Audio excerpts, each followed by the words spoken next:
School میں پڑھنے والی 8ویں کلاس کی ایک لڑکی، مسلمان لڑکی جس کی عمر صرف 15 سال، اسکول جانے کی وجہ سے اور گھر میں کوئی تربیت نہ ہونے کی وجہ سے اس لڑکی کی دوستی کچھ لڑکوں سے ہو گئی۔ اس کے ماں باپ اپنی بیٹی کو بہت سمجھاتے رہے، روکتے رہے، لیکن لڑکی اٹل رہی، اپنی راستے پر چلتی رہی، یہاں تک کہ اس کے ماں باپ نے ڈانٹ ٹپٹ کر اس کو گھر پر بٹھا لیا اور اسکول اس کا جانا بند کر دیا۔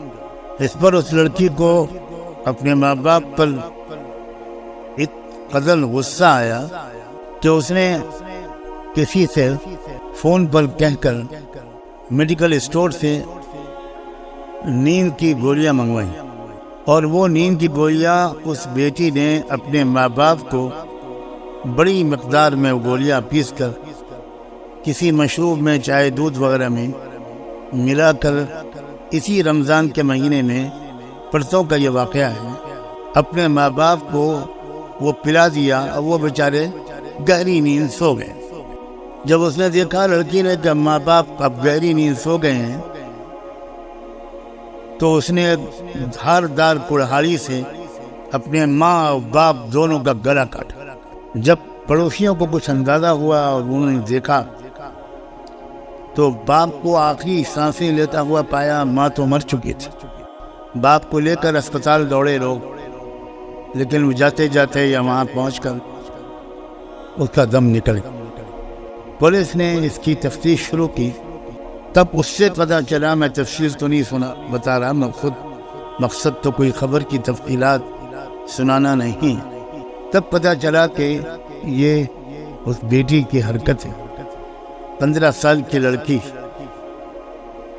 اور اس نے اپنے اس ماں کو، جس نے بڑی مشکل سے اس کو پیٹ میں رکھا ہوگا، جنم دیا ہوگا، پالا پوسا ہوگا، اپنی نیندیں حرام کی ہوں گی، اس باپ کو جس نے اس کی لیے کمائی کی ہوگی، سردی گرمی سب برداشت کی ہوگی، اس لڑکی نے اپنے ماں باپ کو کلہاڑی سے مار مار کے ہلاک کر دیا۔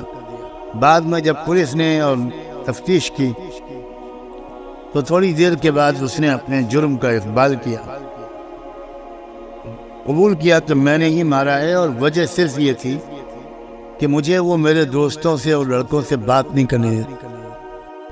آج کل لوگ 99% مسلمان ماں باپ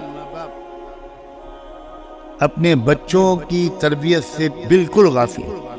مسلمانوں کو نہیں پتا کہ یہ اسکول کالج ان کے بچوں کی قتل گاہیں ہیں۔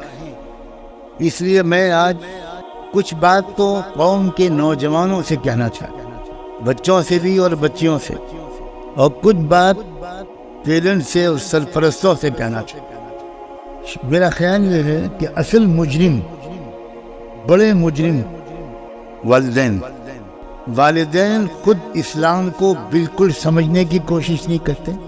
جمعہ کی نماز پڑھ لی مسجد میں جا کر، اور عورت نے نماز پڑھ لی گھر میں اگر وہ نمازی ہے تو، جب والدین خود اسلام کو سمجھے ہوئے نہیں ہوں گے اور اسلام اور غیر اسلام کے درمیان ان کو فرق نہیں پتا ہو، تو وہ کیا سمجھائیں گے اپنے اولاد کو؟ وہ کیسے تربیت کریں گے اپنے بچوں کی؟ ایسی تربیت جو بچوں کے اندر یہ سمجھداری پیدا کرے کہ ہم کو اپنے کالج سے، اسکول سے یا باہر کے ماحول سے کیا لینا ہے اور کیا نہیں لینا۔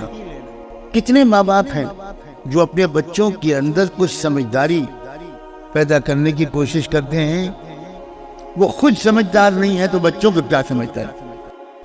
شروع دن سے میں اس محفل میں قرآن کو سمجھنے کی جو بات کر رہا ہوں، وہ دراصل یوں سمجھیے کہ اسلام کو سمجھ کر آپ مسلمان بننے کی کوشش کریں۔ ایک روایتی طریقے پر ہم مسلمان ہیں، مسلمان کے گھر میں پیدا ہو گئے اس لیے مسلمان۔ کوئی انجینئر کے گھر میں پیدا ہونے سے انجینئر نہیں ہو جاتا، ڈاکٹر کے گھر میں پیدا ہونے سے کوئی ڈاکٹر نہیں ہوتا، اور ایک کسان کے گھر میں پیدا ہونے والا بھی اگر صحیح محنت کرتا ہے تو وہ انجینئر، ڈاکٹر سب بن جاتا۔ سارا دار و مدار تو اس لڑکے اور اس لڑکی اور ان اولادوں، ان نوجوانوں کی محنت پر ہے۔ لیکن اسلام کے بارے میں کتنے نوجوان ہیں، مجھے کوئی بتائے کتنے پرسنٹ ہیں؟ کیا ہیں 10,000 میں ایک نوجوان کوئی ہے؟ کیا 50,000 میں کوئی ایک نوجوان ہے؟ وہ یہ کہہ سکتا ہو کہ میرے ماں باپ نے مجھے اچھی طرح اسلام سمجھایا ہے، میں اسلام کو سمجھ گیا ہوں، مجھے اسلام سے میں نے بے سمجھے نہیں اس کے قبول کیا ہے۔ میں صرف اس لیے مسلمان بالکل نہیں ہوں کہ میں مسلم گھر میں پیدا ہو گیا۔ کوئی ہے آپ میں سے کوئی بتا سکتا ہے کہ آپ کے والد نے آپ سے یہ کہا ہو؟ بولیے، جواب دیجیے۔ کوئی کہتا ہے آپ میں سے اپنے بچوں سے کہ تم صرف اس لیے مسلمان نہیں بن سکتے کہ تم میرے گھر میں پیدا ہو؟ کوئی ایک ہے